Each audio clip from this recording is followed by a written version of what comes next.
지난달 결혼한 지 넉 달 된 신혼부부가 부동산 중개사무소에 앉아 있었습니다. 두 사람 다 30 안팎의 평범한 직장인입니다. 신랑은 중소기업에서 일하는 회사원이고 신부는 공기업에서 일하는 공무원입니다. 특별히 형편이 넉넉한 것도 어려운 것도 아닙니다. 요즘 결혼하는 또래 부부라면 어디서나 볼 수 있는 평범한 두 사람입니다. 계약서에 도장을 찍기 직전이었습니다. 보증금 2억 원짜리 전셋집, 신부가 1억, 신랑이 1억을 냈습니다. 딱 반반입니다. 결혼 준비하면서 각자 모은 돈을 그대로 합친 거였습니다. 그런데 중개사가 서류를 내밀며 이렇게 물었습니다. 계약자 명의는 어떻게 할까요? 신랑이 대답했습니다. 제 이름으로 해주세요. 신부는 아무 말도 하지 않았습니다. 이미 정해진 이야기였던 것처럼요. 돈은 똑같이 냈는데 이름은 한 사람만 올라갑니다. 왜 그랬을까요? 중개사무소를 나서면서 신부는 잠깐 서운한 기색을 보였다고 합니다. 그런데 그 서운함은 오래가지 않았습니다. 이미 두 사람이 몇 주 전부터 상의해서 정해둔 방식이었기 때문입니다.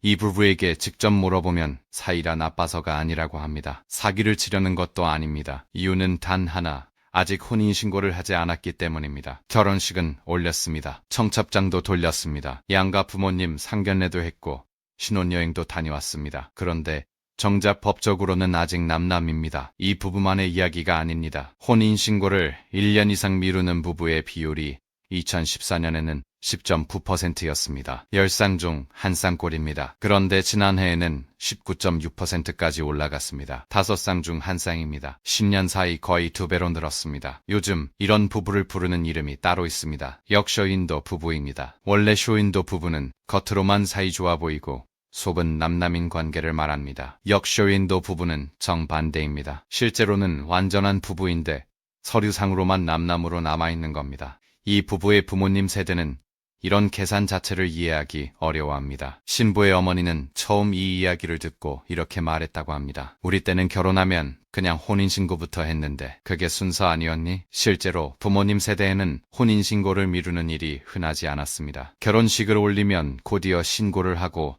그 다음에 살림을 시작하는 것이 당연한 순서였습니다. 집값도 지금과는 비교할 수 없이 낮았고 대출 제도도 지금처럼 복잡하게 얽혀있지 않았습니다. 그런데 지금은 순서가 바뀌었습니다. 결혼식과 동거, 생활비 공동부담까지는 예전과 같습니다. 다만 혼인신고라는 마지막 서류 한 장만 계산이 끝날 때까지 미뤄두는 겁니다. 세대가 다르면 결혼을 대하는 마음가짐도 다르다고 생각하기 쉽지만 이 부부의 이야기를 들어보면 마음가짐의 문제가 아니라는 게 드러납니다. 처음에 저도 이 이야기를 접했을 때는 단순히 대출 때문이라고 생각했습니다. 실제로 이후의 상당 부분은 대출이 맞습니다. 이 부부가 은행 창구에 앉아있는 장면을 그려보겠습니다. 상담 직원이 화면을 두 사람 쪽으로 돌려 보여줍니다. 두 분 각자 소득이 어떻게 되세요? 저는 7천만 원 정도고 아내도 비슷합니다. 상담 직원이 잠깐 계산기를 두드립니다. 혼인신고 전이시면 지금은 두 분 각자로 대출 자격을 보시면 됩니다. 각자 소득 기준으로는 문제 없으세요. 혼인신고를 하면요. 부부 합산으로 소득을 보게 돼요. 그럼 1억 4천만 원이 되는데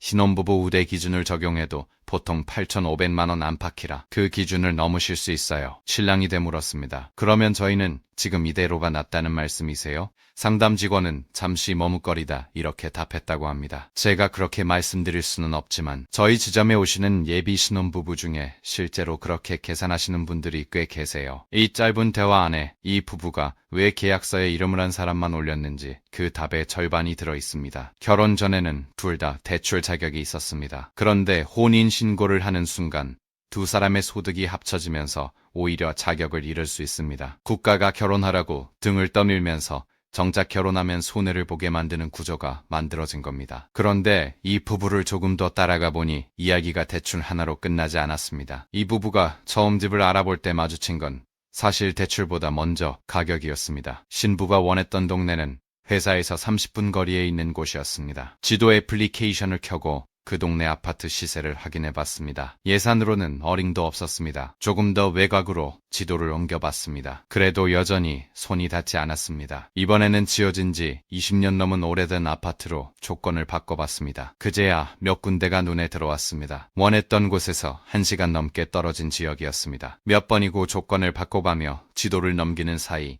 두 사람의 표정도 점점 굳어졌다고 합니다. 신부는 그때를 떠올리며 이렇게 말했다고 합니다. 처음에는 우리가 눈이 너무 높은 줄 알았어요. 그런데 나중에 보니까 우리 또래 다른 친구들도 다 똑같은 자리에서 밀려나고 있더라고요. 신랑도 옆에서 거들었습니다. 저희 부모님 세대는 서울 안에서도 웬만하면 첫 집을 구하셨다는데 저희는 아예 서울을 벗어나는 걸 먼저 생각하게 되더라고요. 그게 씁쓸했어요. 정부가 정한 정책 대출의 대상, 주택가격 기준과 실제 시장에서 신혼부부가 감당할 수 있는 집 사이에는 간극이 있습니다. 그리고 이 간극은 갈수록 벌어지고 있습니다. 올해 들어 8월까지 전국 아파트값은 평균 12% 넘게 올랐습니다. 서울은 10% 가까이 올랐습니다. 1년도 안 되는 기간에 이 정도로 뛰었습니다. 반면 정책 대출의 소득 기준이나 대상 주택 가격 기준은 몇 년째 큰 틀에서 그대로였습니다. 집값은 가파르게 오르는데 지원 기준선은 제자리인 셈입니다. 여기에 최근에는 대출 문턱까지 더 높아졌습니다. 담보인정 비율이 낮아지면서 생애 최초 구입자 기준으로 디딤돌 대출 최대 한도가 5천만 원에서 6천만 원가량 줄었습니다. 집값은 오르고 소득 기준은 그대로고 대출 한도는 줄어드는 삼중고, 이 부부가 원하는 집을 원하는 방식으로 구하기가 점점 더 어려워지고 있었던 겁니다. 그렇다면 대출과 집값 문제만 없었다면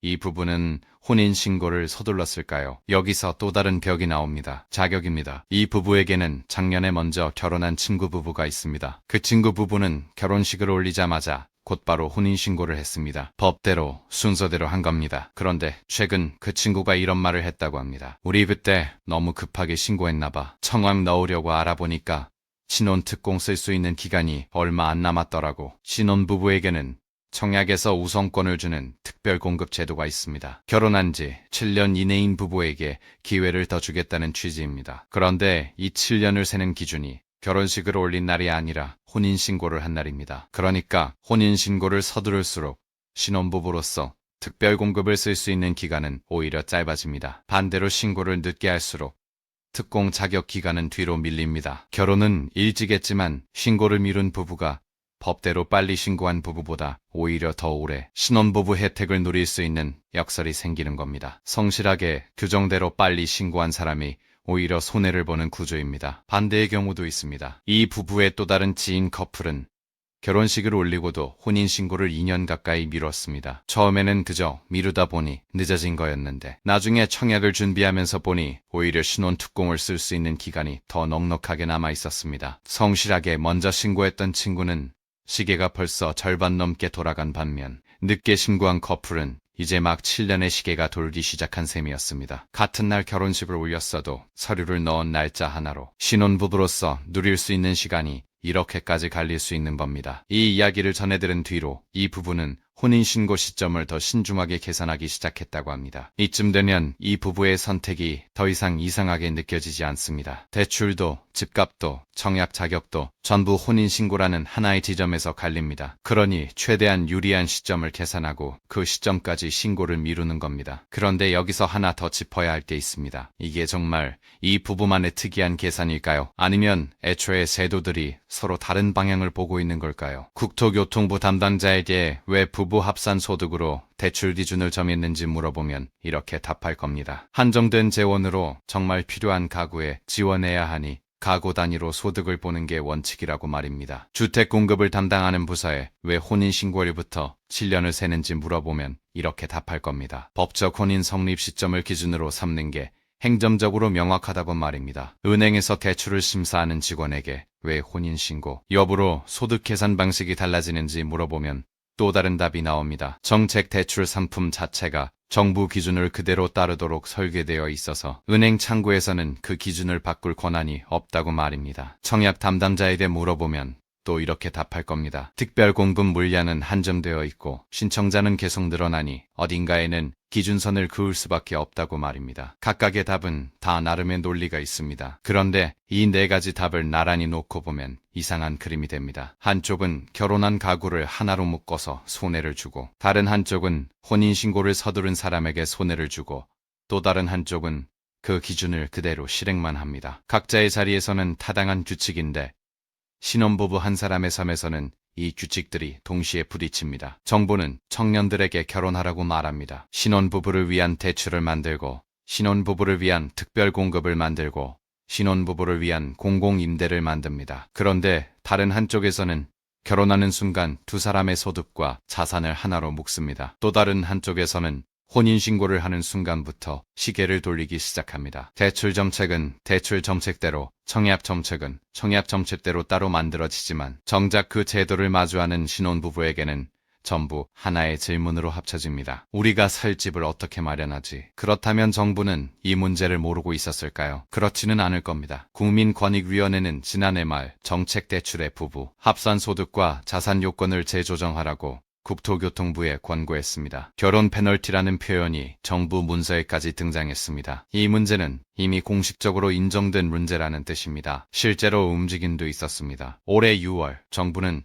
결혼 친화형 제도 개편 방안을 내놓았습니다. 행복주택의 맞벌이 신혼부부 소득 기준을 월 763만원에서 939만원으로 올렸습니다. 통합 공공임대주택 일반 공급 기준도 798만원에서 924만원으로 높였습니다. 신혼부부 특별 공급의 소득 기준도 완화돼서 18만 가구가 새로 청약 자격을 얻게 됐다고 발표했습니다. 방향은 맞는 움직임입니다. 그런데 정작 오늘 이 부부를 처음 계산기 앞에 앉게 만든 그 대출, 디딤돌 대출과 보금자리론의 소득 기준은 이번 개편안에 들어가지 않았습니다. 한시적 완화를 검토 중이라는 이야기는 나왔지만 아직 확정되지도 시행되지도 않았습니다. 청약과 공공임대는 손을 봤는데 정작 가장 많은 신혼부부가 마주치는 대출 기준은 여전히 그대로인 셈입니다. 그리고 이 대출 기준이 그대로인 이상 청약 문턱을 낮추고 공공임대 기준을 완화해도 정작 이 부부처럼 대출부터 막힌 사람들에게는 크게 와닿지 않을 수 있습니다. 문제를 인정하고 움직이기 시작했다는 점은 분명한 진전이지만 정작 가장 많은 사람이 걸리는 지점은 아직 그대로 남아있는 셈입니다. 이 부부가 만약 지금 당장 혼인신고를 한다면 어떻게 될까요? 대출 자격은 좁아지고 특공 시기는 지금부터 돌기 시작합니다. 반대로 계속 미룬다면 어떻게 될까요? 서류상으로는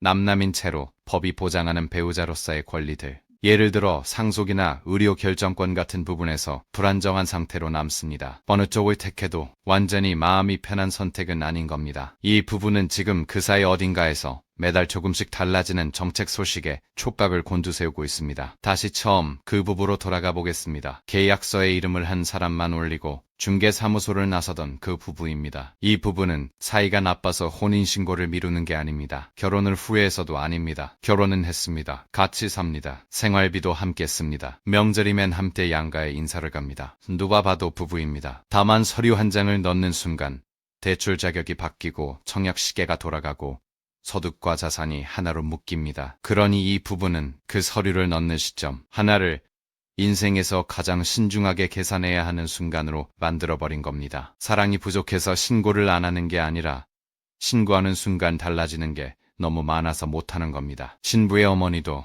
이제는 딸 부부의 선택을 이해한다고 합니다. 처음엔 서운했는데 요즘 애들 얘기 들어보니까 우리 때랑은 다르더라고요. 우리는 집값이 지금처럼 무섭지도 않았고 대출도 이렇게 복잡하지 않았으니까요. 한 세대 전에는 당연했던 순서가 지금 세대에는 당연하지 않게 된 겁니다. 그리고 그 사이에 달라진 것은 사람들의 마음이 아니라 집값과 제도였습니다. 정부가 결혼을 지원한다고 말하면서 정작 결혼한 사람들이 계산기를 두드리게 만드는 구조. 이게 지금 대한민국의 많은 신혼부부가 마주하고 있는 현실입니다. 오늘은 이 문제의 전체 그림을 짚어봤습니다. 대출, 집값, 청약 자격, 그리고 서로 다른 방향을 보는 정책들까지 이 모든 게 겹쳐서 혼인신고를 미루는 선택을 만들어내고 있다는 것입니다. 그리고 이건 단지 이 부부 하나의 사정으로 끝나는 이야기가 아닙니다. 5쌍 중 1쌍이 같은 계산을 하고 있다면 그만큼 많은 가정이 혼인신고라는 서류 한 장 앞에서 멈춰서 있다는 뜻입니다. 결혼을 늘리고 출산을 늘리자는 이야기가 나올 때마다 이 부부 같은 사례가 함께 논의되어야 하는 이유이기도 합니다. 정책이 사람들에게 결혼하라고 말하는 동시에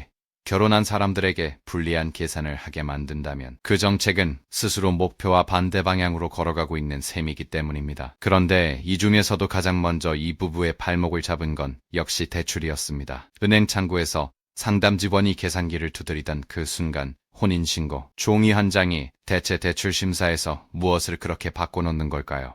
연소득 얼마부터 얼마까지가 안전하고 어느 지점을 넘어가는 순간 자격을 잃는지, 그리고 그 경계선에 걸린 부부들이 실제로 어떤 선택을 하고 있는지까지 다음 편에서 구체적인 숫자로 짚어보겠습니다. 이 부부의 이야기는 어쩌면 지금 이 영상을 보고 계신 분들 중 누군가의 이야기이기도 할 겁니다. 다음 편이 궁금하시다면 구독과 좋아요를 눌러주세요. 감사합니다.